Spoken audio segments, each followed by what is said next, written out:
All right, well, I'm going to call the board meeting to order, but I'm going to make a motion that since we're all on Zoom, that Sean actually runs the meeting and keeps the agenda going. Can I call for a motion to have that happen? So moved, Madam Chair. Second. Thank you. It's been moved and seconded. All those in favor indicate by saying aye. Aye. Aye. Aye.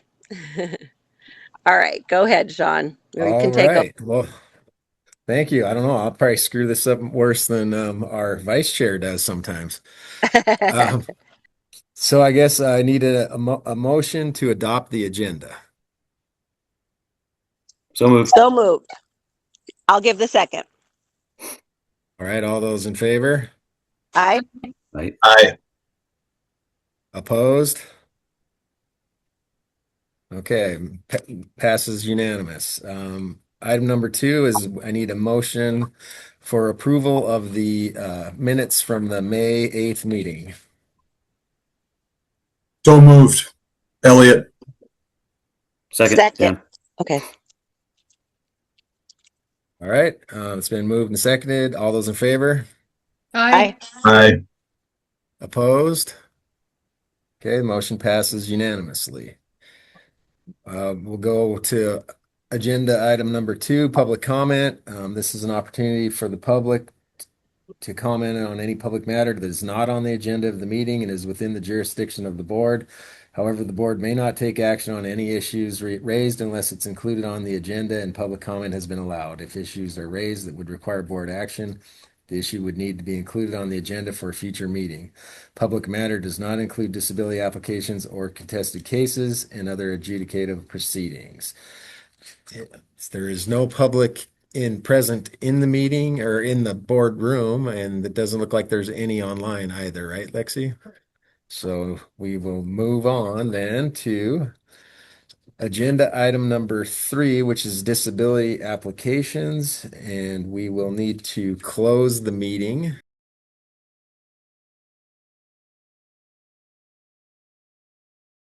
We will call the meeting back to order, and we are on action item B, which is I need a motion for the disability request for Miss Anderson. I'd make the motion to disapprove the Go ahead. list. Elliot. I'll second that. I should probably start saying Crump rather than Elliot. Otherwise, you're going to start thinking I'm Carrie. You don't sound like me. Good one. The written transcript might be confusing. True. All right, I'll say we Crump have from now on. okay. We have a motion and it's been seconded to disapprove the disability request. All those in favor say aye. Aye. Aye. Aye. Opposed? All right, the motion carries unanimously. And now we are on to public comment. Seeing no public online or in the room, we'll move on to the next agenda item, which is administrative business. So under A, we have the investment report. So Dan, do you want to give us an update on the goings on at the Board of Investments? Sure. Yeah, it's was a great year. I was just looking back over the last few years. This is for equity markets. Generally, we're working on our 4th year in a row of double-digit returns for the Board of Investments because of the way the fiscal year works. It's the 3rd year in a row of nearly double-digit returns. I think we were about 9%, almost 10%, and then we're 13% this fiscal year. So that's good. We'll have some gains to spread over in our back pocket here over the next few years, and we're well above the actuarial hurdle. So things are going really well. It was a good year for stocks. Bonds did pretty well too. Real estate had an improvement this year from the last few years. Private equity was kind of a mixed bag. There were certain things that didn't do very well. There's a lot of software in private equity. We weren't really exposed to that, but just in general, private equity was pretty mixed this year. But all in all, pretty much every asset class had a good year, and you can see it in the final results. So that's awesome. Our last meeting, we spent a lot of time on human resource related items, especially looking at staff salaries, and the board was unanimous in thinking that we need to stay competitive. We've got really, really good folks there. So we've got a few raises that we decided upon. Overall, though, I think we as the teachers retirement system are getting a really good deal from the Board of Investments. Inexpensive, great management. So that's really cool to see too. We approved our budget for the year, very reasonable. And then we had just a few other kind of administrative things. So that was the last meeting. Things are really good.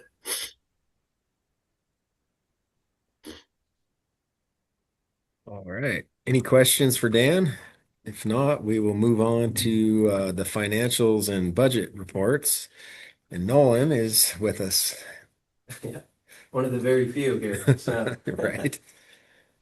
All right, Madam Chair, members of the board, what you're seeing there is the balance sheet as of June 30, 2026. We always have the comparison to the same time last year, so June 30, 2025 there. And, just to kind of, exactly what Member Trost was alluding to, our investments have done very well. So you'll see our total investments are up about 350 million or 400 million, and which puts our total assets at 1.6 billion dollars in comparison to 6.1 billion dollars in comparison to 5.6 billion last year at this time. So if anybody has anything that they're seeing, feel free to jump in. Most of our other assets there right above really stay the same. We do continue to depreciate our leasehold improvements, and that actually probably will be fully depreciated in fiscal year 27. And then obviously our intangible right to use the building, or basically our lease on the building, is now sort of a depreciated item. So and then in total liabilities are very similar to where they were at this point last year. The largest portion of those is just a securities lending expense that's through the Board of Investments, so that kind of hits at the very end of the year. But we also have a securities lending collateral, so it's kind of a goofy line item that hits the assets and the liabilities the same. At the bottom there, you'll see the main, the biggest point there is the year-to-date income of 486 million, or more like $487 million. And even last year we had a good, positive return. We were at 265 million in the black, so this year we did much better. Any questions on the balance sheet? Yeah, Nolan, an increase of $500 million in a year seems like a crazy amount. I'm just, have we ever seen an increase like this? No. Yeah, we have. We Well, had almost $1 billion when we had the oh yeah. I mean, I guess the main thing is that the more assets under control, obviously the amounts are going to go up, even if we definitely had, one year we had a 22%, 21, 27%. oh, 27. Yeah. Yeah, I kind of lose track, but 27% increase, and that amounted to, I think, a $970 million increase from one year to the next. But this year, even though it was only 13%, because there's more assets under management, you're going to see larger increases. So it's only 13 is still pretty good. 13%. Oh yeah, that's a very good return. So if we can continue to do that, we will be sitting just fine. But we all know that it doesn't go forever. So Okay, thank you. yeah. So the next page there, the fund balance. This kind of will dive a little bit more into the weeds. You can see our contributions continue to go up. They were up about $10 million from last year, and that's just basically the more wages that all of our teachers earn, those contributions are based on those wages, and so our contributions are going to continue to go up. Obviously, so do our benefit payments, which they go up even a little more usually than our contributions, but the difference is made up with that investment revenue. And last year we were at 476 million in investment revenue, and this year we're at 700 million, for investment revenue. So that's the biggest difference and the biggest jump there. You can see on our expenses, everything is pretty similar to the previous year, except for the benefit payments. Obviously those are going to continue to go up by anywhere from 15 to 20 million, and then as time goes on, it'll go up even more. But so that's where the biggest difference there is, which gives you your total revenue over expenses of almost $500 million. So yeah. So our ending fund balance is going to be 5.9 billion, where we were at like 5.4 billion last year. And does anybody have any questions on the fund balance? I guess the one thing I'd point out, the admin expenses there.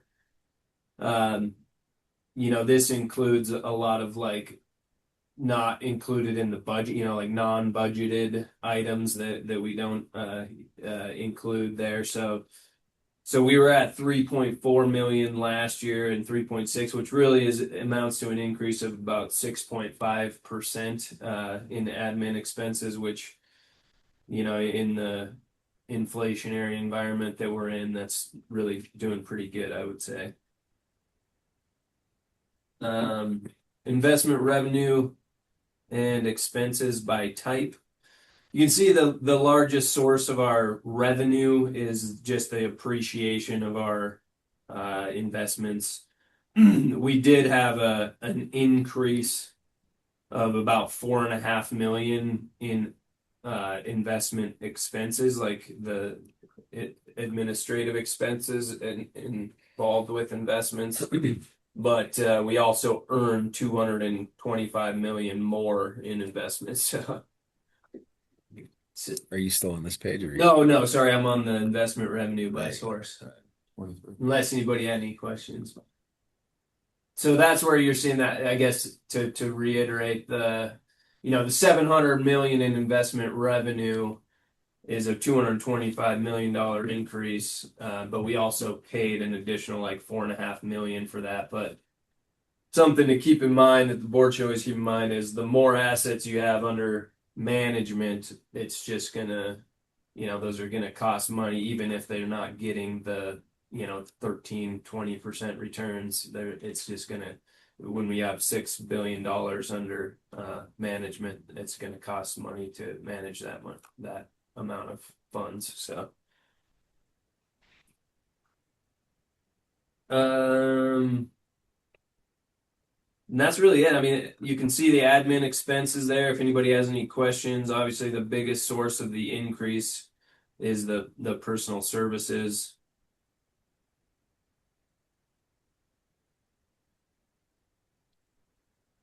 Any other questions on the financials? Moving on to the budget. This was, the board approved 2026 budget of about 4.3 million. We actually had an expenditure of closer to 3.9 million, so we ended up with a $373,000 surplus. The biggest portion of that, is, I think we discussed this when we did the budget justification. I over projected like 2 positions, so that's why you're seeing such a large project or a surplus in personal services. Obviously, we had some vacancy savings, but we won't see that big of a surplus in personal services in the fiscal year 27, the current fiscal year. So, but we still had 180,000 surplus in operating expenses. So overall, definitely managing our expenses well. Any questions on any of that? Good.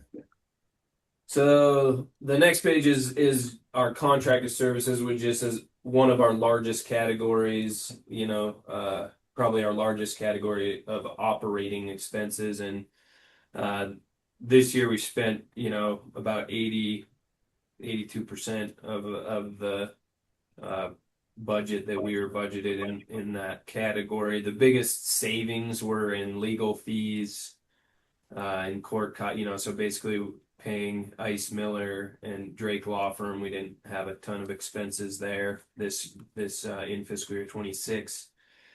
And then also our AMA contract for the additional services. We always pay our maintenance contract. That's a monthly fee that we pay, but the additional 95,000 that we budgeted, we did not spend any of that. So that's the biggest. Those are kind of the 2 biggest categories of savings there. So.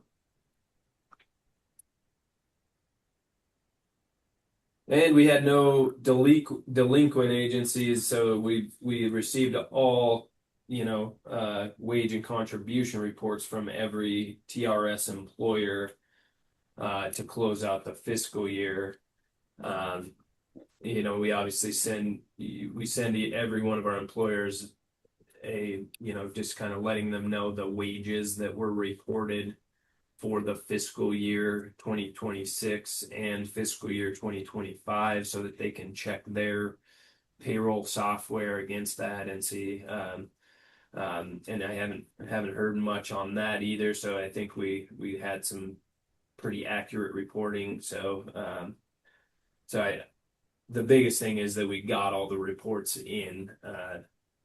Obviously the accuracy of those are dependent on each individual employer, but we're pretty confident they're fairly accurate. So, any questions on any of the budget or financials? Thank you, Madam Chair, members of the board. Thanks, Nolan. All right, thanks, Nolan. Next, we will move on to Prism annual conference update from Mr. Noble, who is on vacation today. I included in your packet his write-up of kind of what the hot topics were. His conference was held May 18th through the 20th in San Diego, which I'm sure was terrible weather. Looks like AI was one of the hot topics, certainly at his conference. Fraud detection and risk mitigation, also an area that they spent some time on. And I do know, and because he forwarded me a few things. He did join a kind of a fraud detection group that's sort of a national group of other systems. And so we're getting kind of the notices and sort of warnings of what other systems are seeing kind of in real time as far as like fraud that's trying to be committed. So he very much enjoyed the conference and wanted to thank the board for sending him. I can't really answer any questions about his conference. So with that, You know that, Sean, I think that's exactly why these conferences are held and why we should attend them. Just like John brought back information that would help the system because he was there and in person. yes, oh, absolutely. Yep. And I don't think he would have even known about this group that, to join if he wasn't there. So I agree 100%. All right. Moving on. Jim attended his conference and he will give us a verbal update of the NAPA annual conference. Sure. So this year's NAPA conference was in Grand Rapids, Michigan on June 16th, the 19th. Board Member Brown, to your point, I think one of the real values in going to this conference is just hearing the concerns of the other attorneys and pension systems out there. Are we on top of things on our end? Is there something we're missing, or or are there other things we should be considering? A hot topic also at NAPO was AI and really how it's integrated into the governance structures and the oversight that the different systems are taking with it. Some systems, I think, seem more the ones that have much larger staff than we do, are really running into those concerns or trying to figure out how that works within their structures. So that concern doesn't carry home to us as much. Some other topics that jumped out at me while we were there is some of the systems are getting pushed around a lot by their employers, and some states the systems are unwilling to push back and put a legal flag in the ground and say, no, we have to protect our members. And I was a little surprised by that, but I would say that was more the exception. And then on the flip side, there's always discussion of Kentucky as a state that nearly sank their pension systems, but are really taking active steps to reform. And I'd say that as compared to other states, the way we manage things and really look out for our members, we are on the right side of things.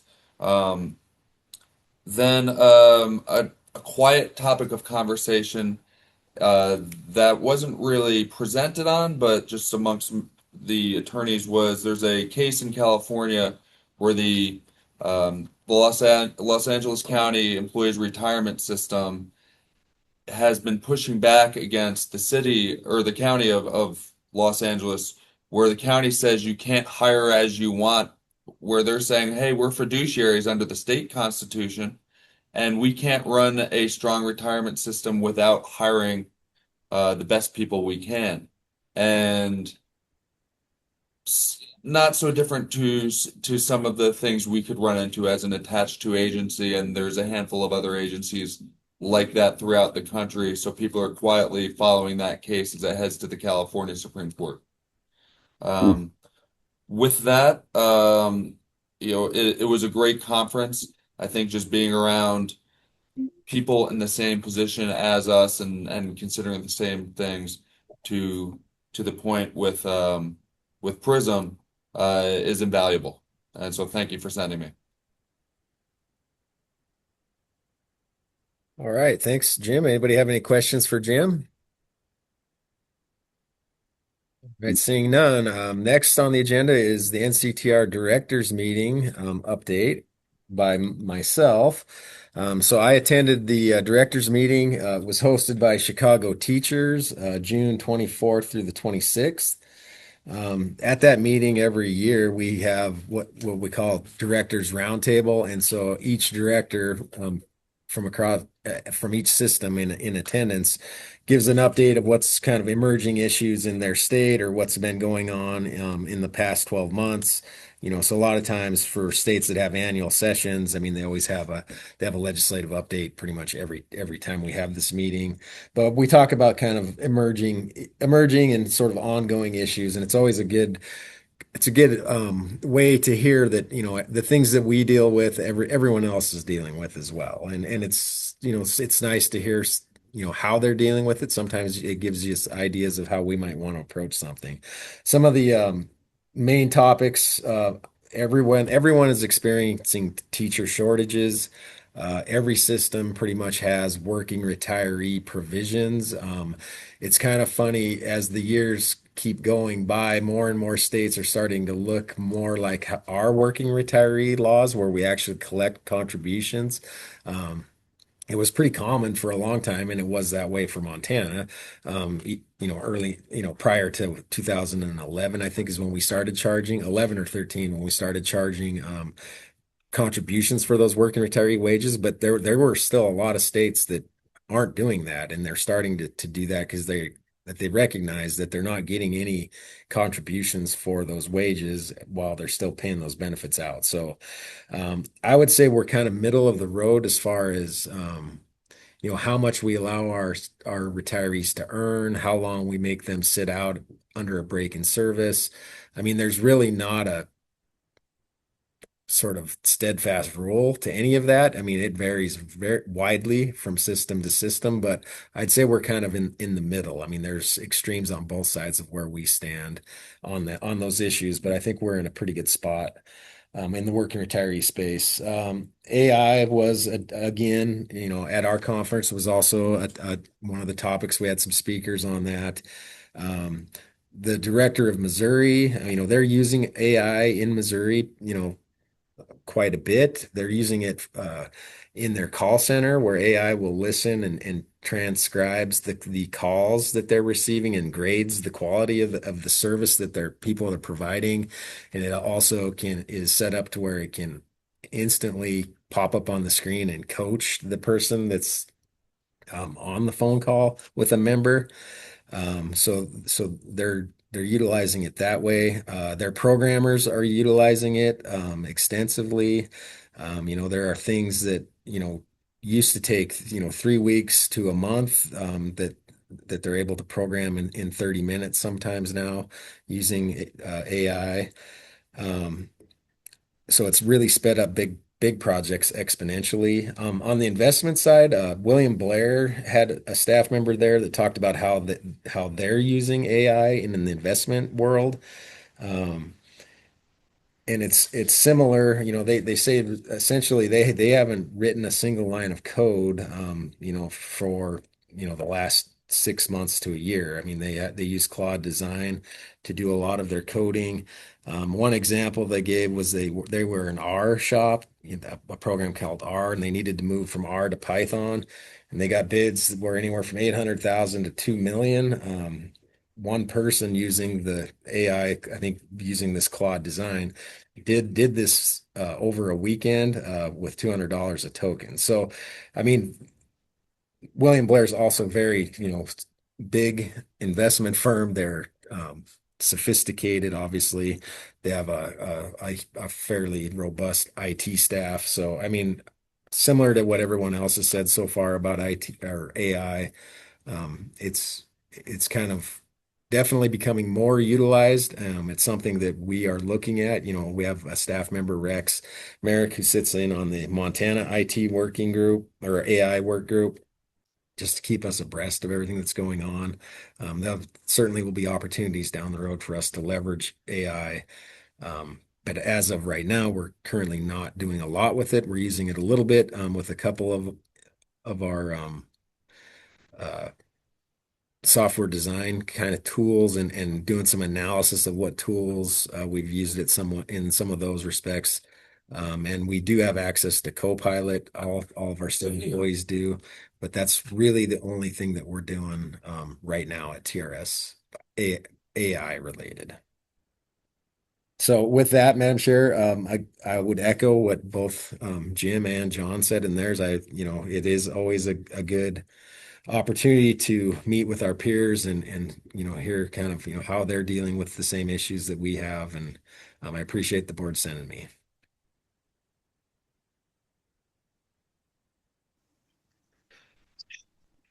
All right, any questions for me? Doesn't sound like it. Okay, so the next agenda item is tentative meeting dates. So we are scheduled to have the actuaries come October 9th and present the results of our valuation. And then the final 2026 meeting currently is scheduled for December 4th. So does anyone have a conflict for the October 9th meeting? That's one that's kind of already set with the actuary, but we could look at doing something different if we needed to. Works for me. Good for me too. Is that date conflicting with the annual conference in Coeur d'Alene? It's not what. So the conference will occur like that Saturday, Sunday, Monday, Tuesday, Wednesday. I think Wednesday is a travel day, and then we would be here for our meeting on Friday. Okay. So the conference is actually before the meeting this year. All right. Thanks. You bet. Okay. Sounds like October, or those are just the tentative dates. Obviously, we'll set the October meeting date here in a minute. Next agenda item is public comment. Opportunity for any member of the public to provide comment on administrative business of the board. We still have no online public or in the room, so we'll move on to out-of-state travel requests. So we have in your packet, I have the request for P2F2 conference, which is the conference Nolan attends, the Public Pension Financial Forum. That conference is in Orlando this year, October 4th through the 7th. And the justification is in your packet. And then there's a request for myself and however many board members that would like to attend the NCTR annual conference, which will be held in Coeur d'Alene, Idaho this year. And that is also, as far as kind of estimate of what those costs would be per person is in your packet. And again, as part of the budget justification and budget that the board approved, we have this budgeted for members to attend this meeting, as well as Nolan attending his P2F2 meeting.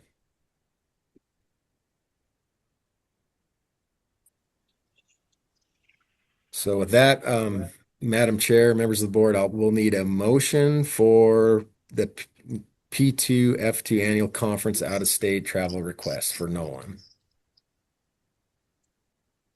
So moved. I'll second it.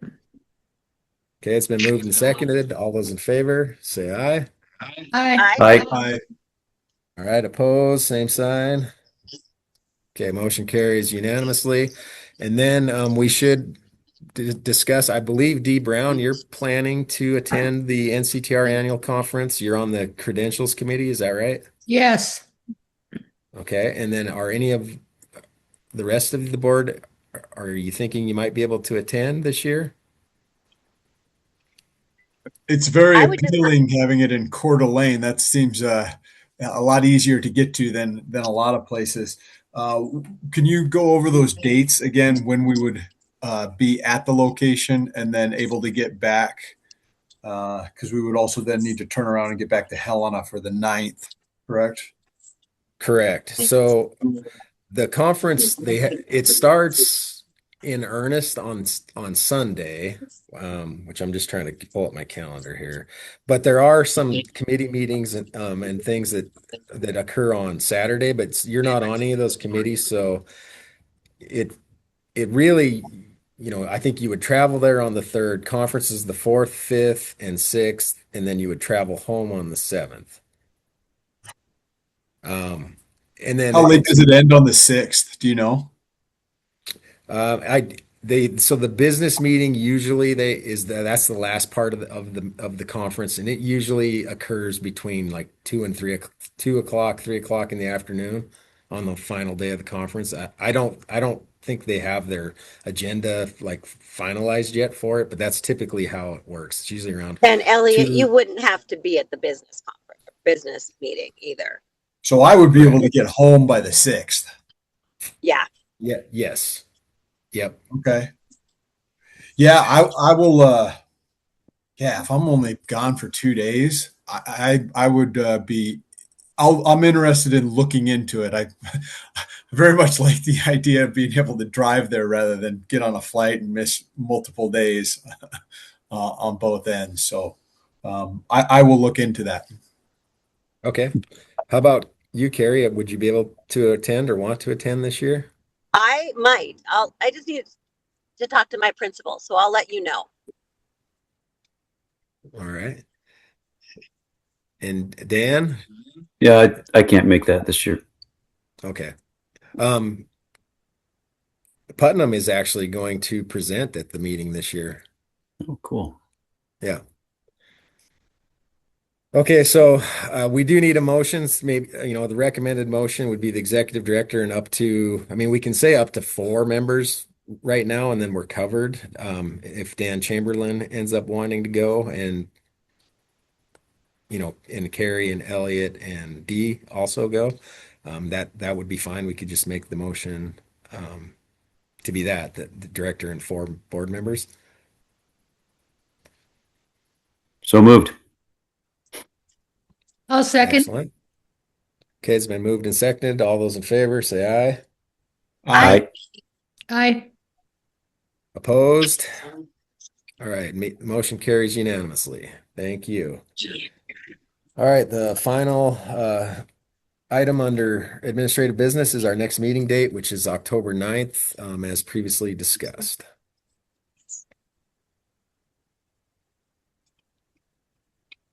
Okay, Madam Chair, members of the board, the next agenda item is our draft legislation. Oh, you should follow him. I don't know where they're going. Included in your packet are the actual 2 bill drafts that we're looking to take forward this next session. The first one is a working retiree provision, which would remove the sunset on the 49% allowable earnings limitation. If we don't do this, it'll go back down to the 1/3 earnings limitation. And so, like for the most recent fiscal year, the difference in the amount a working retiree would be able to earn without impacting their benefit, the minimum amount, I should say, it would go from 33,000 down to 22,000. Certainly, as I made my rounds around the state, talking to school superintendents at those meetings, they've been very appreciative of the 49%. It's allowed them to fill more gaps than they otherwise would have. I did some analysis on the actual numbers, and it's surprisingly, we have about 1,100 working retirees, and only about 115 of those 1,100 earned more than their 1/3 earnings limitation, and up to, not necessarily all of them were up exactly to the 49%, but they would have exceeded the 1/3 earnings limitation. So only about 10% of our regular working retirees are actually going above the 1/3 earnings limit. But for those that are in the districts that need it, I think it's an important provision for them, and it has not harmed the system. We haven't seen any, mass exodus where people are retiring early so they can go earn 49% of what they were earning instead of 100%. So that's the first bill. Are there any questions about that conceptually, or the bill itself? It's pretty simple. We're just removing the sunset, but it would be a permanent removal. So we would be basically, we're saying, we're okay with this, with them earning 49% going forward, which actually we end up getting more in working retiree contributions that way anyway. I just want to say that I am appreciative of this bill. I have also spoken with superintendents. I take advantage of this opportunity, and I know that there's a lot of others that see this as an opportunity to fill classrooms that need to be filled.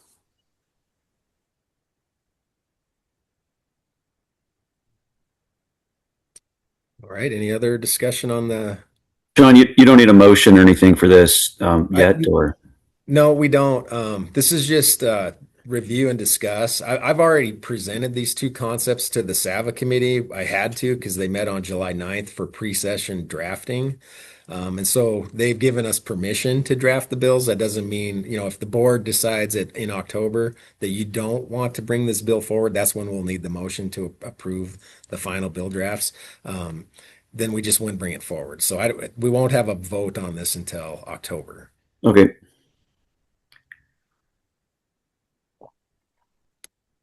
All right. The second one is our sort of the bill that we look at every 2 years, which is the increase necessary to amortize the unfunded liability created when the university system started the optional retirement plan back in 1987. Um, so we won't know Fees. the exact percentage that it needs to increase. Last time it needed to go from 4.72% to 14.21%, but we won't know what that 14.21 needs to be until CAVMAC does their updated valuation on the MUSRP liability, which they'll present to us in October. And again, we're required by law. I'll just show you the statute. Essentially, it says we basically have to bring this bill.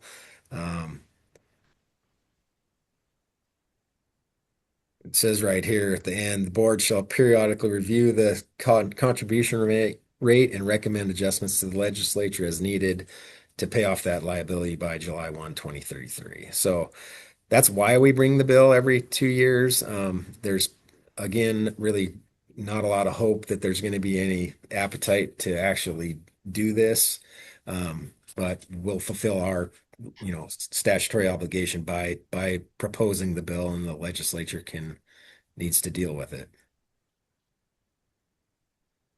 John, I remember when we first started talking about this, when I got on the board, 2033 seemed like a really long ways away. Now it doesn't seem like it's that far away. So after that date, can you remind me, do we keep bringing this forward? I think we decided that their contributions continue forever, but do we keep bringing this bill every year beyond that date, or how does that work? So I mean, if you look at the law, which I have up here, the first part of it is on this page, and the second part, I mean, it just says that, a contribution sufficient to amortize by July 1, 2033. Nothing in this says it actually goes away July 1, 2033. Now, with that said, certainly there will be legislators or lobbyists that, are going to push for this to go away July 1, 2033. But there'll be legislation required to make that happen, and obviously we would oppose that and lobby against that until the system is overall 100% funded at a minimum. I mean, my understanding from talking to our actuary is at the current 4.72%, if that liability were truly separated off by itself, it would never be paid off because the interest is accruing higher, faster than the contributions are increasing. But it's not split off by itself. It is part of our overall liability, and we're projected to be, fully funded in 20 years. So I don't know, Dan. I mean, I have ideas about what maybe we should look to do, but we need to get buy-in from the governor's office to do it, and what that. I mean, I can just say what my kind of idea would be is in the next session or two, not this one because there doesn't seem to be an appetite to do it, but in the next few sessions, we take a bill forward that says, whenever we're projected to be 100% funded, we have Todd run the numbers and say, well, if we drop off this 4.72%, how many more years does that add to when we'll be 100% funded? So we get a pretty good, have that dialed in pretty closely, and we bring a bill forward that just says they're going to pay the 4.72% until, June 30th of whatever year it is that we would be 100% funded, and we stop looking at it. And we just, at that point, we have to just, we either came out ahead or we came out a little behind, but we would at least be 100% funded. Yeah. Sounds reasonable. But great question. Anybody else have any questions on this MUS bill?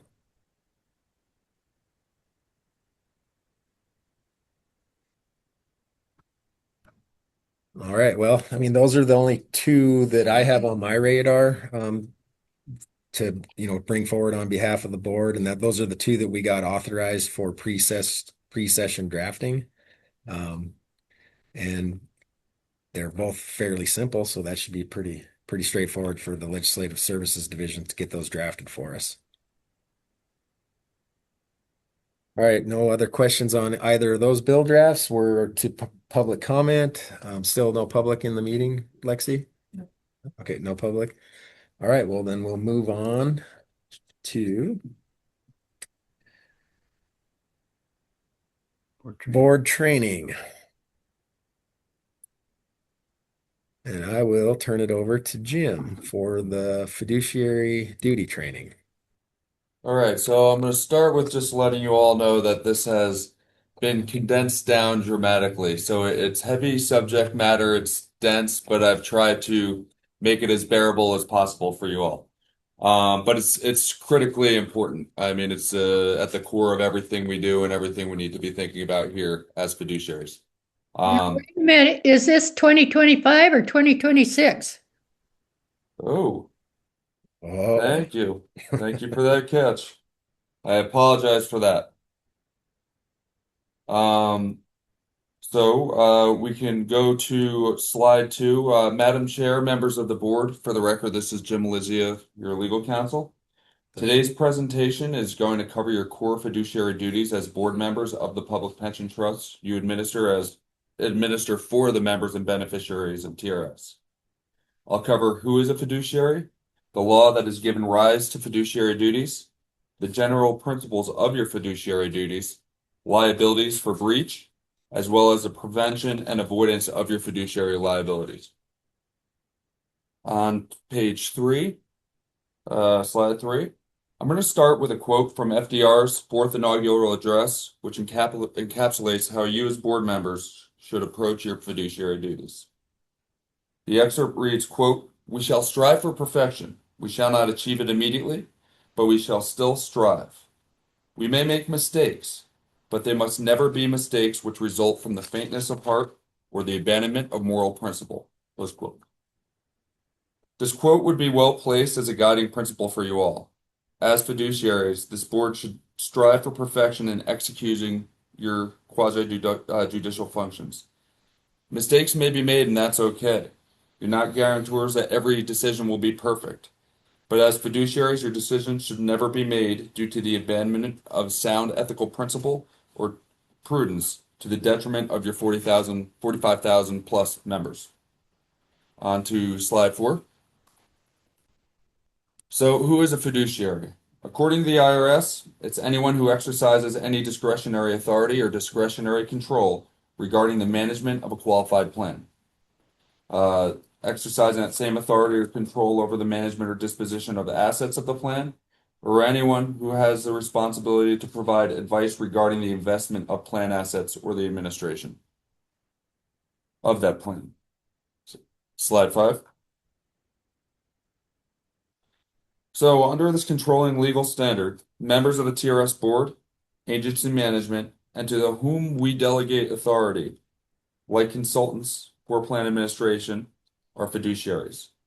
Those who perform ministerial duties are not fiduciaries. Slide 6. So why does it matter that you're fiduciary? Well, very simply, in a fiduciary relationship, the law demands a higher than ordinary degree of care and responsibility from the dominant party or trusted party, which in this case is you as board members. In the Ninth Circuit Court of Appeals, which has federal appellate jurisdiction over the District of Montana, they have noted with respect to fiduciary responsibilities that these duties are the highest known to law. This means that violations of such heightened court-recognized duties carry with them significant liability and legal exposure. Slide 7. Excuse me. In 1994, the voters passed Montana Constitutional Amendment number 25 by a margin of 73% to 27%, and did something that many other states have not done with regard to fiduciary duties for the pension systems, by constitutionalizing them for this board under Article 8, Section 15 of the Montana Constitution. In Part 2 of that provision, it states, "The governing boards of the public retirement systems shall administer the system, including actuarial determinations, as fiduciaries of the system participants and their beneficiaries."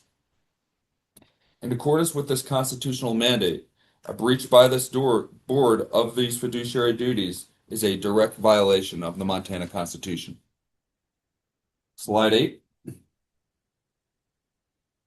So, where does fiduciary law come from?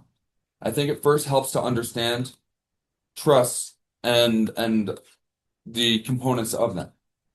Public retirement systems and state investment boards, such as ours, are set up as trusts, which are distinct legal entities. There are three parties involved in a trust: the settlor, the trustee, and the beneficiaries. The roles of each party are different and can be confused.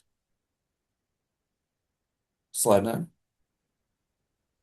The common law of trust within the fiduciary context, which applies to this board, originated in England, like most of the U.S. common law, and are at the root of your fiduciary duties. These duties made their way into federal code when Congress passed ERISA in 1974. In regulating private sector employee plans, ERISA established a higher fiduciary standard than existed in common law before.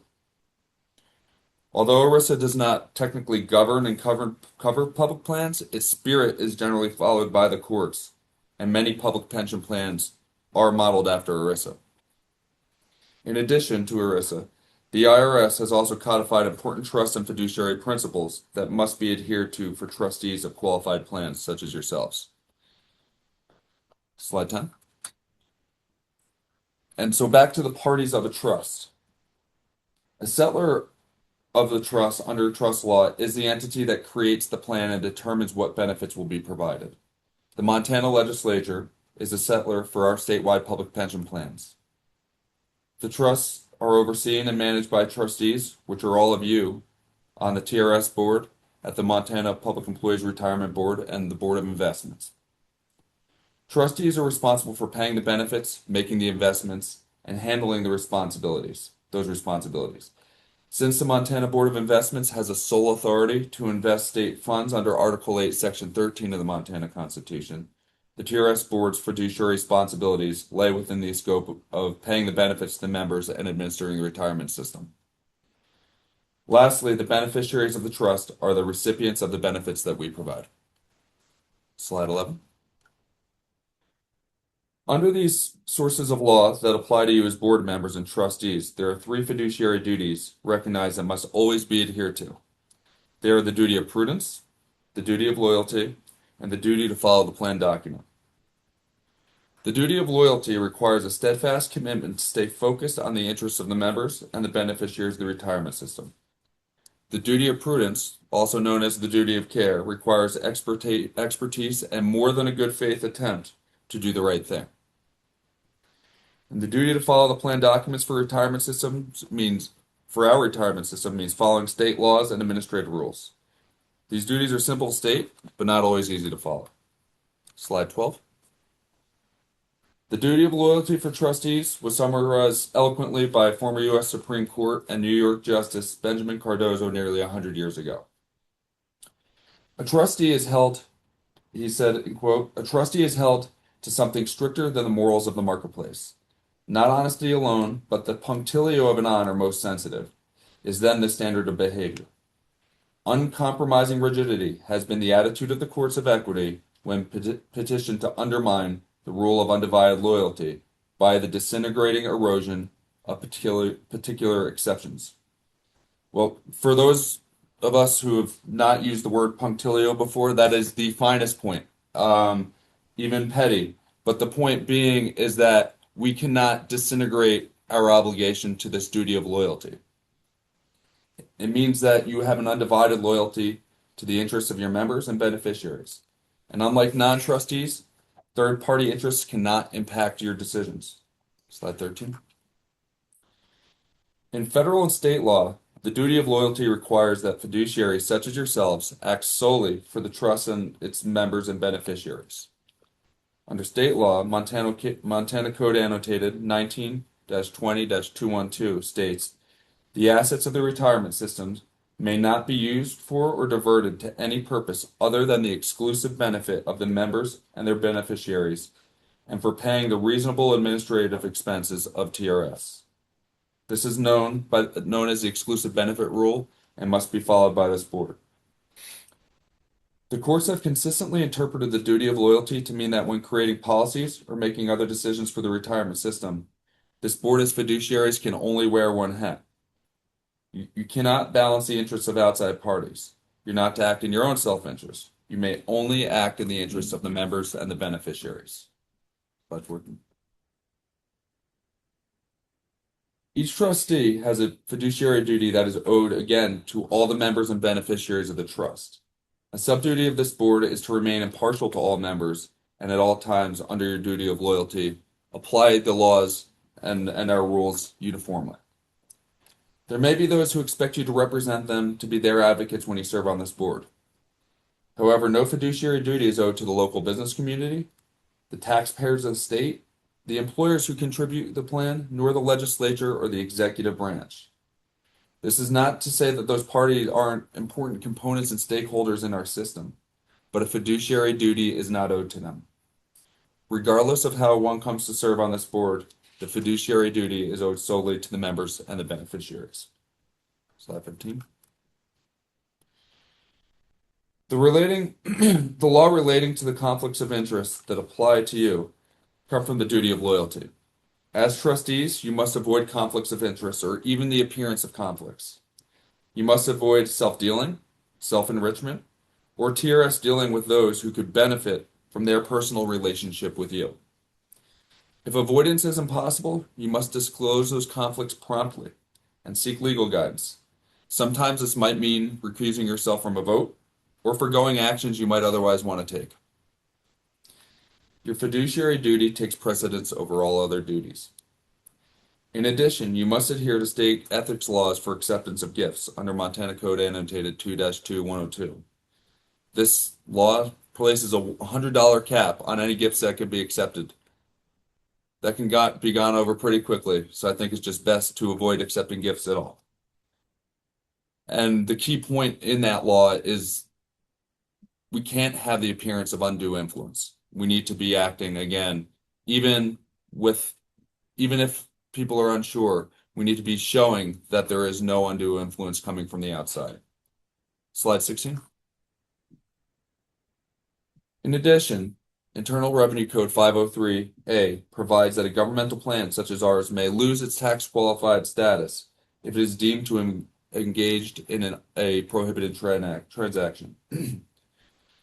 Prohibited transaction with a qualified plan involves a loan of plan assets to a trustee, a purchase of securities or other property for more than adequate consideration, or a selling of securities or property for less than adequate consideration. Essentially, any transaction which results in the diversion of trust assets.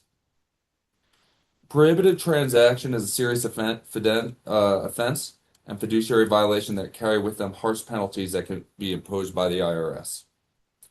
Slide 17. So final points on your duty of loyalty.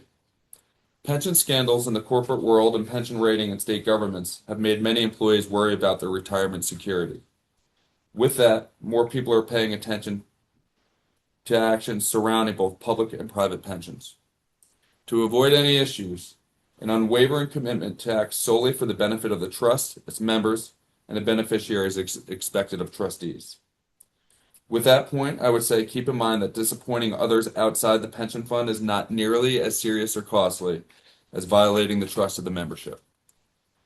Slide 20, or 18, I'm sorry. The next duty that applies to you as trustees is the duty of prudence, which is also known as the duty of care. When we say prudence, what do we actually mean? Well, Webster's defines it as exercising sound judgment in practical matters, cautious in conduct, and sensible, not rash. More simply, you can think of it as the duty to be informed. Federal courts have also defined this duty in the investment context as stating, quote, the test for prudence is one of conduct and not a test of the result of the performance of the investment. The focus of the inquiry is how the fiduciary acted in the selection of the investment and not whether his investments succeeded or failed. Slide 19. The duty of prudence is an ever-evolving standard that is required in all decisions one makes as a fiduciary. We must revisit past practices. What worked in 1992 may not work today. As stated by the Fifth Circuit Court of Appeals, under the duty of prudence, a pure heart and an empty head is not enough. Slide 20. So, what is the standard you're compared to? You must act as prudent experts with the care, skill, prudence, and diligence like those acting in a similar capacity. This is very important. You're not compared to a prudent layperson, but rather a prudent fiduciary with experience dealing in similar expertise. In your case, those who you're compared to would be the trustees of other public retirement systems throughout the country. Slide 21. When you seek out an expert to assist you in fulfilling your duty of prudence, there's a duty of delegation that applies to you.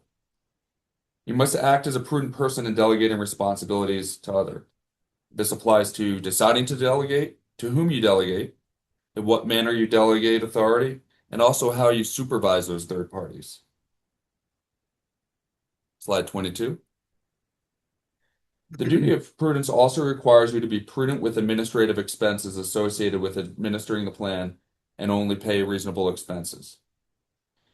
Paying these expenses from plan assets is a fiduciary decision. This duty can often be the subject of media attention, but rarely the basis for fiduciary liability unless it stems from dishonesty or self-dealing. Expenses must only be used for the administration of the plan and not for settler functions, which are things tied to the legislature or activities not directly to the mission of TRS. The biggest expenses that this board faces is often multi-year technology projects and staffing. It's important to keep in mind that reasonable does not mean least expensive. There's no need to be skimpy to the detriment of the members and the beneficiaries of the plan. Slide 23. So final points on your duty of prudence. Careful, thorough, and scrupulous behavior is expected of you and the staff that work for you. From a legal perspective, a good decision-making process is more important than a good outcome. Stated differently, you are not expected to be perfect, but you are expected to be prudent. Slide 24. The last duty I will cover that must be followed as trustees is the duty to follow the plan documents. This is espoused in ERISA, Section 404A, and it states, a fiduciary shall discharge his or her duties with respect to the plan in accordance with the document and the instruments governing the plan, insofar as such documents and instruments are consistent with the provisions of ERISA and the IRS Code. The plan documents for us, again, are state statute and administrative rule. Sometimes this is a confusing mix of laws that we need to follow, especially when there are some laws outside of our state statutes that also apply to us. That's why we engage experts like Ice Miller. Slide 25. Sometimes our laws, again, exclude necessary details or bring in outside the laws that we need to be considering. When we run into these ambiguities, not only can we reach out to outside counsel like Ice Miller, I could be asked for opinions or the state attorney general. In addition, the policies and procedures that the board has adopted and the past standards of practices of the board must come into play. It's important for us to be consistent and follow past precedent. Slide 26. Following the plan document can be challenging if you try to do anything but follow the letter of the law. That's because the fiduciary role you have is not the same thing as an advocacy role, which many unions, associations, or plaintiffs' attorneys might have. For some fiduciaries, this can be confusing because the law also requires trustees to act solely in the best interest of the members and beneficiaries. But we need to keep in mind that best interest of a particular member must still be operating within the parameters of the laws provided and how we would apply them to all members. You as trustees must treat everyone fairly. And again, sometimes laws may feel that they don't treat some people in circumstances as kindly as others, but they're the laws that were provided and we must operate within them. On slide 27, so a final point on your duty to follow the plan documents. They're created by our legislature through the state constitution, state statutes, and through administrative rules that you all have created. At times, the Board of Trustees, such as yourself and staff, find the need for legal interpretations of plan documents to comply with them. Do not hesitate to contact me or ask me or Sean to contact Ice Miller and outside counsel if needed. The fiduciary duty to file plan documents is one of the most difficult for trustees because it can be a puzzle of laws and it directly impacts the financial well-being of our members. With that, again, don't be afraid to ask questions. Slide 28. The last topic I will cover is fiduciary liability. You must be aware that the laws governing public fund fiduciaries may impose liability for breach by you. Generally, fiduciaries who fail to discharge any of the fiduciary responsibilities resulting in financial impacts could result in personal liability to cover losses from the breach, personal liability to restore any profits or gains from the use of plan assets, and could be subject to other equitable and civil penalties as courts deem appropriate. Slide 29.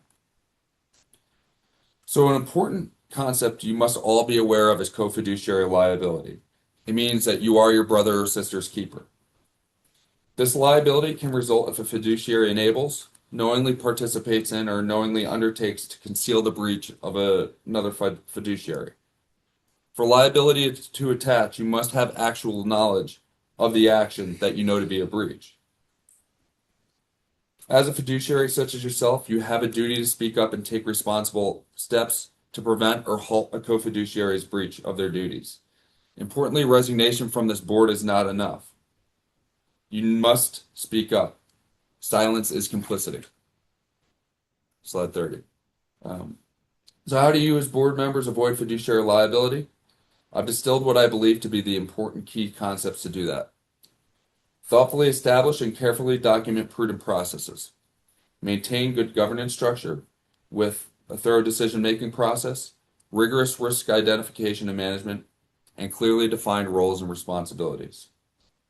When delegating duties, perform ongoing oversight. Establish appropriate reporting and disclosure, and follow the policies and processes that you have in place. Periodic review of these policies and processes, if needed. Periodic review should be taken, and if needed, revise them. Obtain expert advice when needed. Slide 31. If I had to boil this presentation down to guiding principles, it would be to always remember to ask yourself these three questions. Under the duty of loyalty, can I be objective in reaching a decision? Under the duty of prudence, am I armed with the necessary information and expertise to make an informed decision? And under the duty to follow the plan document, is there a clear procedure and process to follow to make sure that we're adhering to our governing provisions? As a final takeaway, the board must use informed judgment and act in the overall best interest of the system members and beneficiaries in a manner that's consistent with our applicable laws when exercising your authority, and your actions must be rationally related to the information presented to you. With that, please let me know if you have any questions.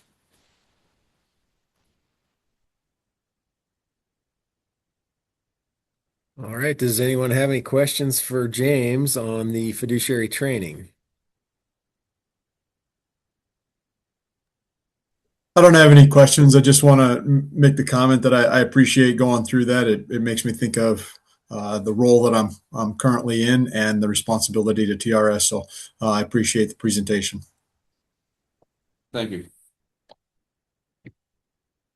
Excellent. All right. Well, next, we're going to take a quick review of our funding and benefits policy. I always try to do this review every other year at a minimum prior to a legislative session because our funding and benefits policy itself really kind of guides how we're going to view and react to legislation as it comes up during the session with regard to anything that would enhance benefits or that would cut contributions, those types of things. So I think it's always good for us to kind of reground ourselves in what our funding and benefit policy states prior to legislative session. So with that, Jim, do you want to go ahead and walk us through this as well? I have a few things highlighted. If you don't touch on them, I will. All right.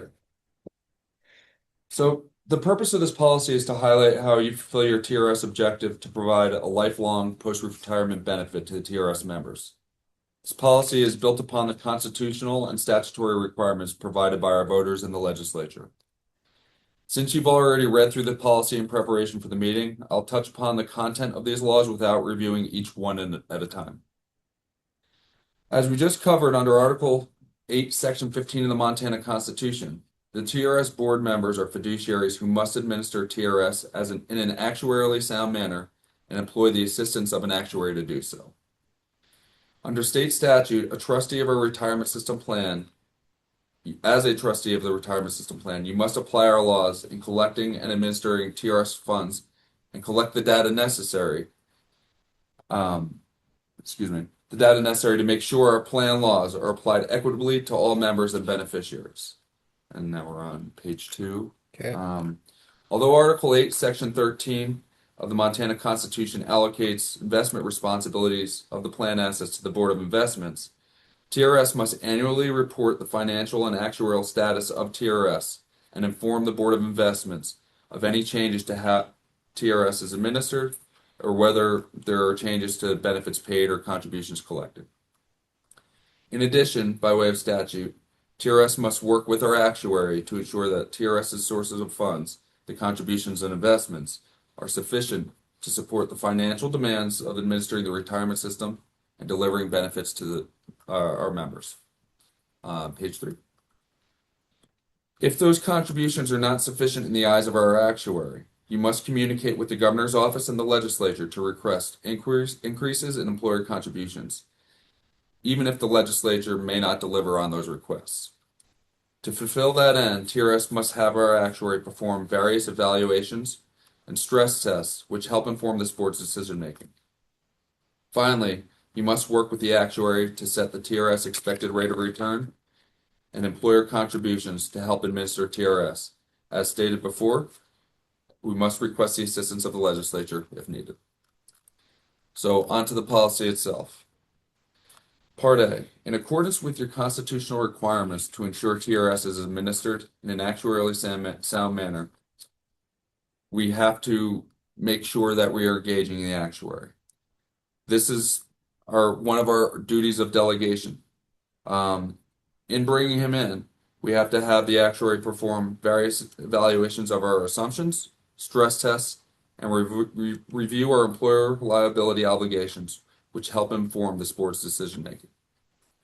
The actuary will also assist employers in meeting GASB accounting requirements by apportioning net pension liabilities to each employer. The board's actuary is presently Kavanaugh McDonald. Part B. Part B highlights that TRS employs the entry age normal cost method of actuarial valuation. This means that we project the present cost of a member's future benefit on a level basis as a fixed percentage of payroll, based on actuarial assumptions for when an individual starts and leaves TRS covered employment. It further explains that TRS will recognize TRS investment performance by averaging out market gains and losses over a 4-year period, which is called actuarial smoothing. Part B mirrors the statutory requirement that the system must project to amortize over a 30-year period. And lastly, in the scenario that the system becomes 110% funded, this requires TRS amortization period to be dropped to 20 years or less by this board. We are not anywhere near this 110% funding, although we are well funded, about 70%, Sean? Yeah, about 70. Which is certainly sound. This scenario is not likely. Part C requires that the board have its actuary perform an annual valuation. In addition, on even years, the actuary must perform a review of the MUSRP contribution rate and suggest necessary university system contribution changes for the university system to have its service liabilities amortized, which is what we just discussed with that proposed legislation. Part D establishes that every 4 years, the actuary shall perform an experience study to confirm whether changes are needed to the actuarial assumptions used to calculate benefit and service purchase costs. Part E provides parameters as to whether the actuary should propose contribution rate increases based on the system performance relative to the required 30-year amortization period. If that period is greater than 30 years, An employer contribution rate increase shall be proposed by the actuary to reduce the period down to 30 years. If the period is below 30 years and projected to decline, a change will not be recommended. However, if it's below 30 years but projected to increase, a change in contribution rate will be recommended to return the amortization period to that of the previous valuation. Part F provides that a third-party actuary will audit TRS's actuarial valuation every 5 years, like we had Milliman do earlier this year. Part G requires our actuary to recommend our assumed rate of return based on past Board of Investment performance and present investment allocation. Part H provides that the board will recommend an increase in funding to the legislature and the governor if TRS's amortization reflects the parameters provided in Part B, or some of them, namely, if the amortization period exceeds 30 years and is unlikely to decline, or if the amortization period is less than 30 years, but has increased and is projected to grow. Part I requires that the actuary must perform a stress test to assess the adequacy of TRS funding levels against adverse market conditions. The actuary currently does this with every experience study. Part J, if TRS found itself in the fortunate position where it had no unfunded liability and had an additional fund reserve equal to 10% of the funded liability, this board could reduce contribution rates, but never less than the normal cost percentage plus 1%. Part K outlines the circumstances when benefit enhancements are permissible, where funding must come from if there are benefit enhancements, and require that any enhancement are equitable and they do not facilitate pension spiking. Part L. So I'll just jump in real quickly on this one. That part I highlighted there, going into the next session, just so that everyone's aware. I mean, the board, by policy, you can't support a benefit enhancement unless that provision also includes funding to cover that enhancement. So that's just, I mean, it's good policy to have. I mean, we're not then in a position where we're advocating for something that we can't afford. Okay. Part L states that TRS shall determine its position for or against legislation impacting TRS on a case-by-case basis based on this policy, actuarial funding standards, industry standards, and other resources. And it further states that the TRS board cannot support benefit enhancements or contributions if the funded ratio is below 90%, the amortization period is greater than 15 years, if GABA, below, is that accurate? Yep, and if the amortization period is 15 years, if GABA is less than 5%, or that if GABA if legislation would push GABA above 1.5%. And I think something that's important to consider as we close up the review of this policy is all of it is based in statute. It's not like we are, stepping beyond the bounds of what's provided to us. We are very much in lockstep with what the legislature has provided, and we are looking out for the interests of our members in reviewing all of this and making sure that we have these parameters in place as a policy. And so finally, as Part M requires TRS to ensure reports regarding the system's funding status are made according to statute. With that, please let me know if you have any questions.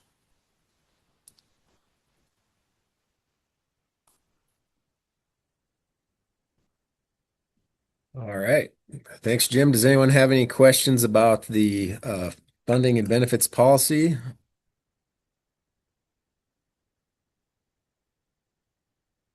Okay, seeing none. All right. Next item is public comment on board training, and we still currently have no public present, correct? Okay, so there is no public. And with that, board members, we are scheduled for a break at 10:05, and we are to be back at 10:20, which we will have members of the active team here. They have this as a calendar appointment to come and introduce themselves to you. So I think we are set to take a break.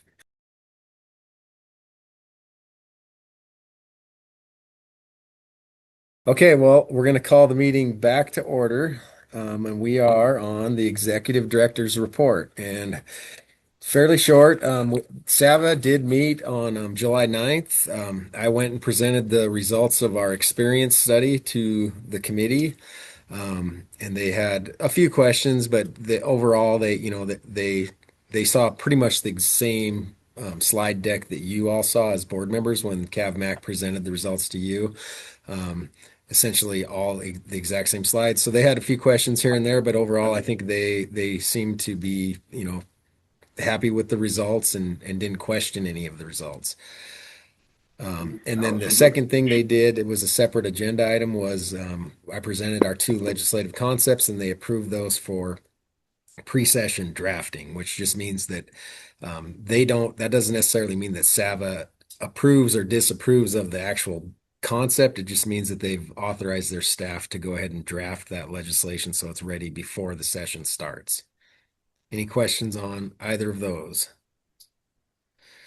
Okay, seeing none. The next item is operations update, and I'll have Hannah come up real quickly here and introduce her. Hannah Thorne was hired to fill our communication manager position. She comes to TRS as an experienced communications professional. Most recently, she was the business communication manager for the State Information Technology Services Division.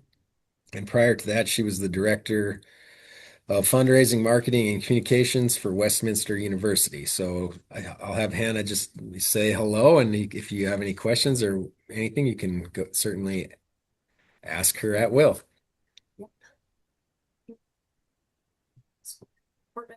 So, most of my life moved around for a few years, but always wanted to come back. So we're happy to be here in Helena, and I'm very happy to be here at TRS.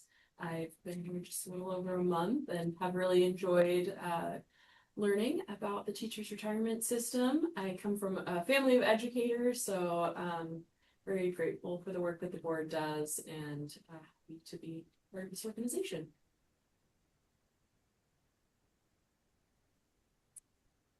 All right. Yep. Okay. Thanks, Hannah. Okay, moving on. Next on the agenda, we have active team introductions. And so we're going to start with Jonelle Sedlock. She is the active team supervisor. She'll introduce herself, and then she will turn it over to some of her staff members. So Jonelle.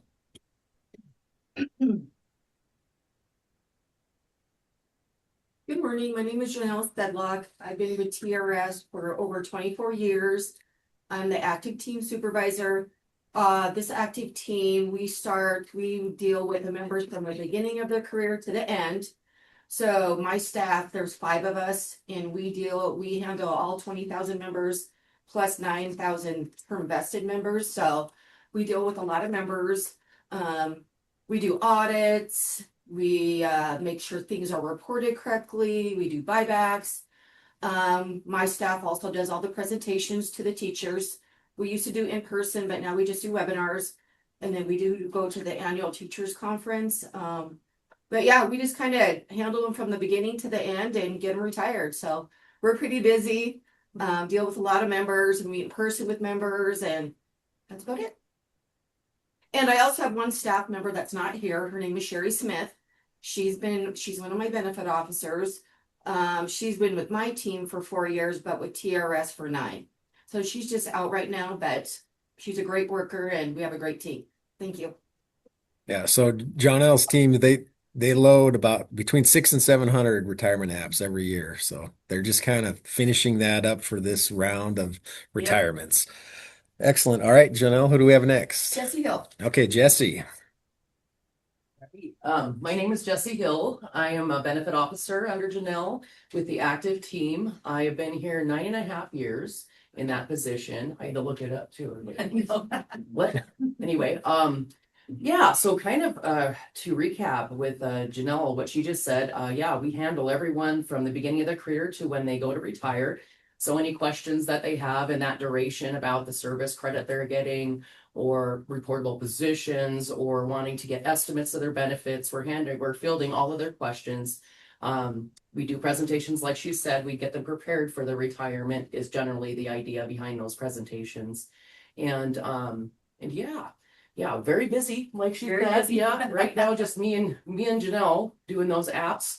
And yeah, we did just get off of our busy time doing those and take care of those, and that went really well, like it does every year. And yeah, so very nice to meet you all as well. Thanks, Jess. Yeah. Kathy. All right. Leonard. Kathy. Good morning, I'm Kathy Leonard and I have been with TRS 11 years and I am a benefit specialist on the active team and I am the first eyes to look at the retirement applications when they come in, and I do service audits on term vested people or anyone else requesting an audit on their account for their service, and just do a lot of different things. I'll post payments when the payments come in for buybacks and termination pay. I work hand in hand with the clerks in how to calculate termination pay, and work with members on completing their applications, and will step in when benefit officers are occupied to help people with completing their application. So a little bit of everything. And it's good to meet everybody. Thank you. All right. Thanks, Kathy. Jackson. Hello, my name is Jackson Simonson. I've worked for TRS for 3 years now. I'm a benefit specialist, and what I do is I do transfers from PERS to TRS, TRS to PERS, and then I do like the reporting errors that Janelle said that need to be fixed when somebody's reported incorrectly. If there's any questions, yeah, that's pretty much all I do. Thank you. Thanks, Jackson. Excellent.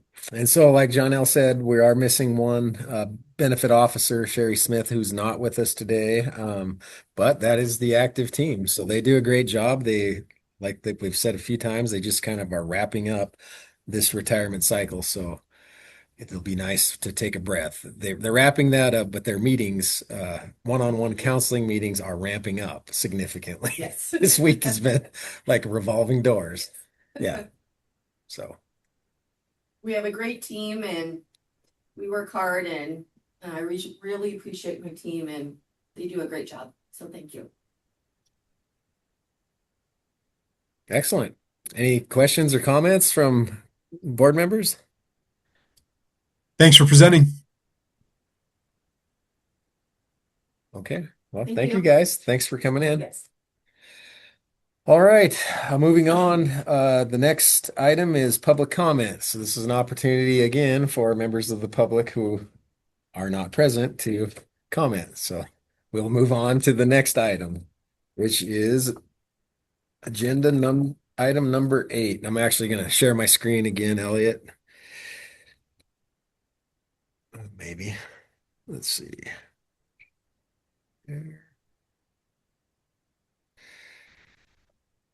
Okay. So I don't know if you had a chance to read the packet ahead of time. I mean, you'll see that entire summary is was included. The work that we did last August, in even numbered years in August. Really, all we're doing is just kind of like, dusting off that work we did last August and making modifications if we think any are necessary. Usually, we don't find that we need to really drastically reprioritize anything, but this is an exercise to just kind of at least go back over our goals and objectives, as well as that strategic planning commitment worksheet. So I think what I'll do is jump to, I got it marked here in my hard copy, page 11 of the summary. So excuse me for doing all this scrolling, but I'll get us to the right page. And I think what we'll do is we'll just start by reviewing each of the goals that the board agreed upon last August and the various objectives that go with those goals. And then we'll jump into the commitment worksheet. And so feel free to stop me anytime, either Dee or Elliot, if you have any questions or you want to make a comment. I'll just go ahead and jump into goal number 1. which was maintain an actuarially sound, qualified retirement plan in compliance with the Montana State Constitution and state and federal laws and regulations governing such plans. And the objectives we established to do that were first, conduct periodic tax qualification reviews and maintain qualified plan status by ensuring the plan complies with the Federal Internal Revenue Code, state and federal law, and the Montana State Constitution. Second, proactively address legislative initiatives through risk analysis, active participation in legislative studies, and dissemination of accurate system information. Third was eliminate the unfunded actuarial accrued liability and establish a stabilization reserve. Fourth, provide a comprehensive annual financial report prepared in accordance with GAAP and applicable governmental accounting standards, board standards. And then the final one under that goal was conduct an experience study for the 5-year period ending July 1, 2025. And when we, take another look at the commitment worksheet, these objectives are on there, and most of those we have completed already for, the 2-year period. Goal number 2 was sustain a high performance work culture and service excellence through staff and board development, innovative leadership and management strategies, and expansion of organizational capacity. And some of the objectives we laid out for that were to promote a work environment in which staff adheres to TRS principles, ethical standards, honesty, integrity, impartiality, dignity, respect, and mutual support. Continue and expand board and staff training to maintain knowledgeable, proactive leadership and to identify system improvements. Identify, catalog, and prioritize potential information technology enhancements, including a responsive and accessible web presence. Maintain best practices in system security, continue business processes and workflow improvements, and develop procedural documentation for each team. Maintain formal strategic planning efforts to identify, prioritize, and achieve goals and objectives that are in the best interest of the system. Implement succession planning to include internal development and experiential learning opportunities for staff. Maintain market and performance-based pay to attract and retain employees in compliance with Broadband 25. And then finally, meet or exceed industry best practice standards like GFOA, Certificate for Achievement for Excellence in Financial Reporting Program, which we do get that award every year. And then the third goal that was agreed upon last summer was continue and expand communication and outreach efforts to increase member and employer knowledge of and involvement with the system, to educate and inform other stakeholders about the system, and to foster support for the system. And the objectives we identified were facilitate executive director and board member attendance at school superintendent meetings and staff attendance at conferences and outreach opportunities. And so some of the outreach opportunities for staff would be the MASBO meetings, which is the Montana Association of School Business Officers. Nolan and the communications team goes to that. And then our active team did do some termination pay specific training for clerks this last year, and actually recorded a webinar on that. So the next objective was continue external communication with members and employers about system functions, improvements, processes, and transaction. Continue with member surveys to inform our strategic direction, increase retirement awareness, promote engagement, and inform policymakers. Promote the system as a benefit to help school districts attract and retain teachers. Improve our procedural documentation. Promote a deferred comp system for teachers and communicate options to superintendents, which I do when I go out and meet with them every other year. Provide membership with retirement seminars, periodic newsletters, and memos containing pertinent information in a timely manner. Utilize technology to enhance communication with members and other constituents. Maintain communication with national organizations. Stay abreast of recent and ongoing pension-related issues and disseminate this information to policymakers and stakeholders. And finally, research retirement options and be prepared to inform policymakers on how options will impact the system and members. So those were the goals and the objectives that the board, spent most of a day last August developing. And then those are sort of mapped out for the board and staff on our strategic planning commitment worksheet, which we look at every meeting to see, how our progress is versus these various goals and objectives. And so with that, I'll jump to our current commitment worksheet, where anything that has been updated since it was set last August is in red font there. So the first one there was conduct the periodic tax qualification review. We did have Ice Miller do that for us, and it was completed May 8th of 2026. So that one is checked off. The next one was conduct an experience study, which, as you all know, the CAVMAC was here at our May meeting to present the results of that. So that one is also checked off. The third one was a modernized TRS website with mobile responsiveness and accessible design to improve member service and information sharing. The TRS website is fully responsive, the website itself. The My TRS member portal is most of the way fully responsive. We still have a few modules of that we are working on. Some of the more complicated ones, like online benefit designation or beneficiary designation, is in process right now, but it is most of the way there as far as being fully responsive. And all of the documents on our website currently are 508 compliant, I believe, if they're not in an archive. Correct? Is that a fair statement? Yeah. Correct. So we've done, our comms team has done a great job with the 508 compliance, and then our MTrust team has been working on MyTRS, and the comms team was able to get our website fully redesigned and fully responsive. Okay, the fourth one here, continue business process and workflow improvements while building online processes to achieve a paperless process with priority on major business processes. So one of the enhancements that we're going to actually get to the point where it is completely 100% online is the online withdrawal process. That is an online function currently, but when you get to the end of it, you have to print out a piece of paper and have it actually wet notarized in person. With the implementation of ID.me, we are going to, our more robust identity verification provider, we're going to be able to make the online withdrawal a completely online process. So that will be coming sometime in the next 12 months, I would imagine. So that's definitely in the hopper.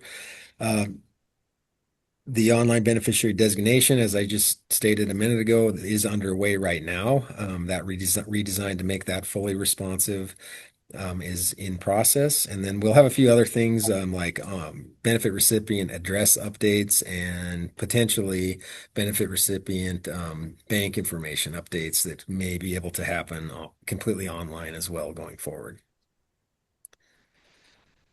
Okay, yes. Sean? All right, Sean, Yes. are you there?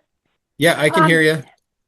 I think that shows, it hasn't been that long ago that nothing was online, and kudos to the staff for working through the past few years, getting more and more stuff convenient for our beneficiaries, because we live in a modern age now, and it's only been in the last few years that TRS has become more modern.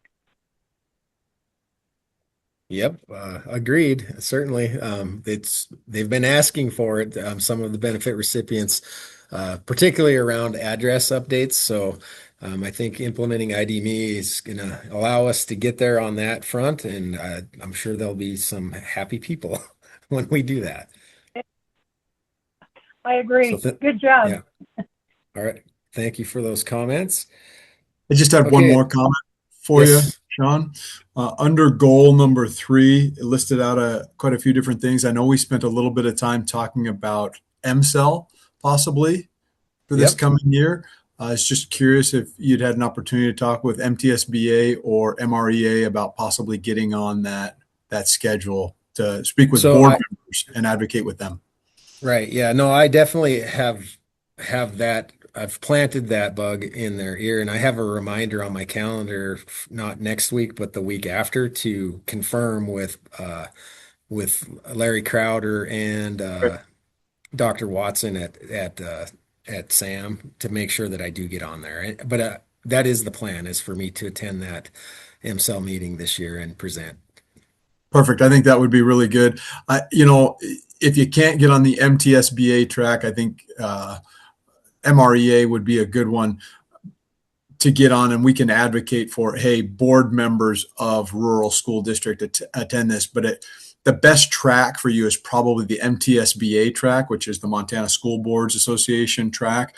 And so it's really focused in on, let's talk to school board members and let them know about this retirement system so that they're aware of it and can advocate for, hey, this is one of the real benefits to being a teacher in the state of Montana. Yep, absolutely. Okay. So I have it, you know, in fact, I just was looking at that the other day. I am going to touch base with them again here in the next 2 weeks.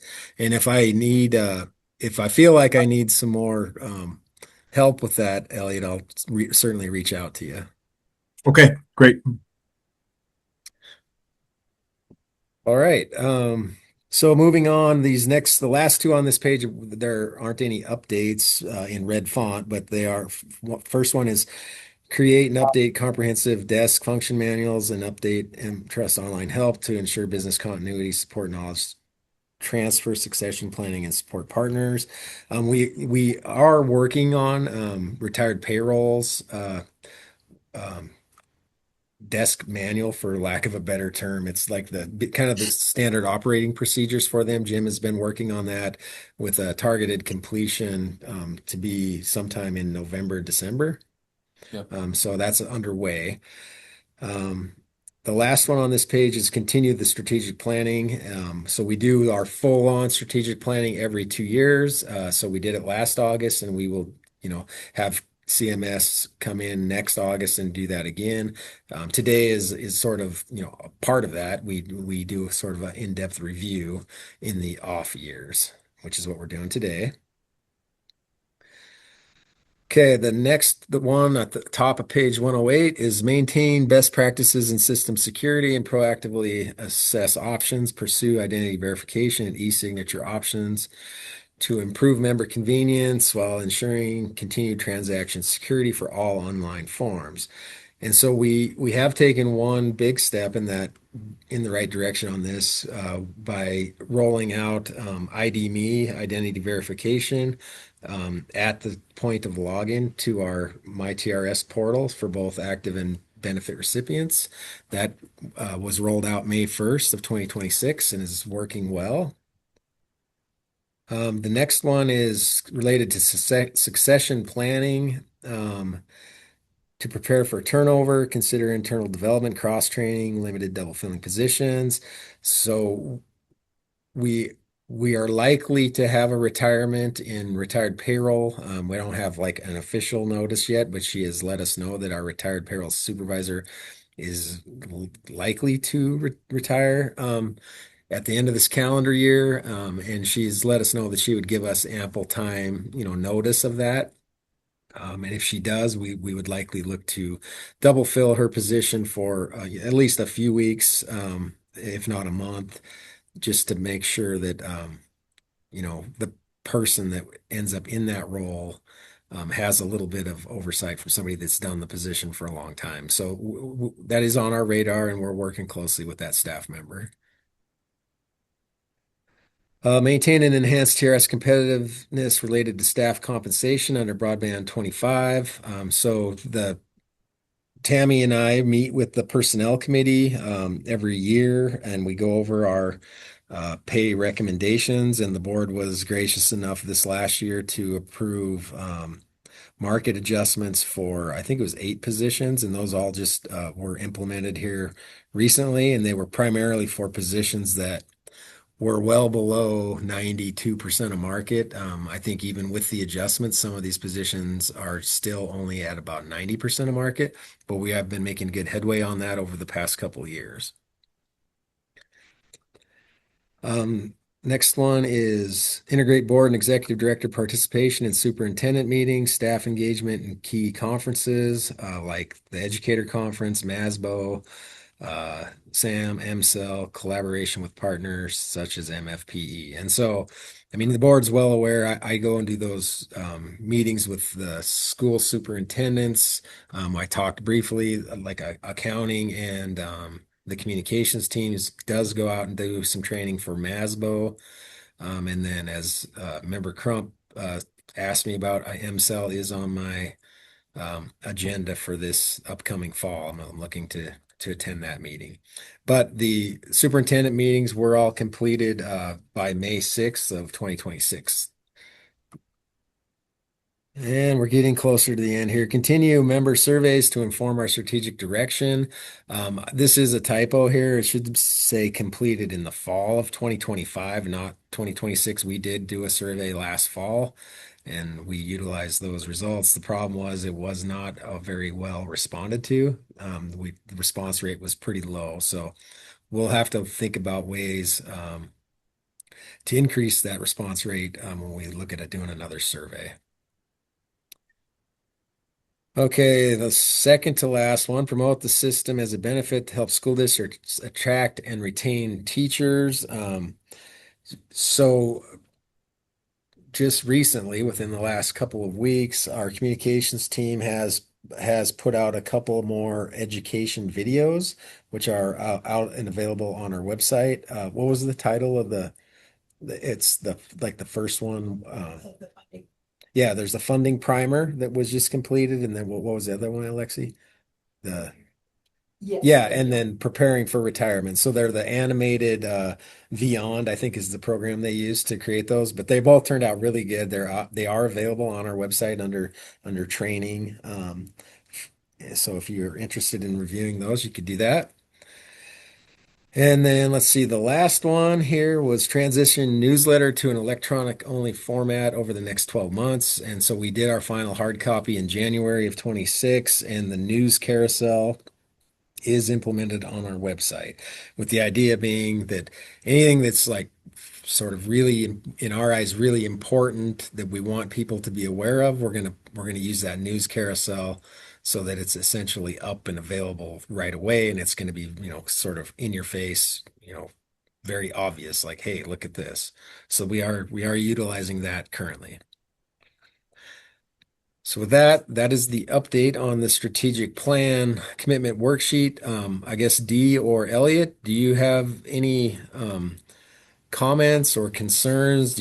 Have your views or priorities changed since last August, or does everything appear to be heading in the right direction?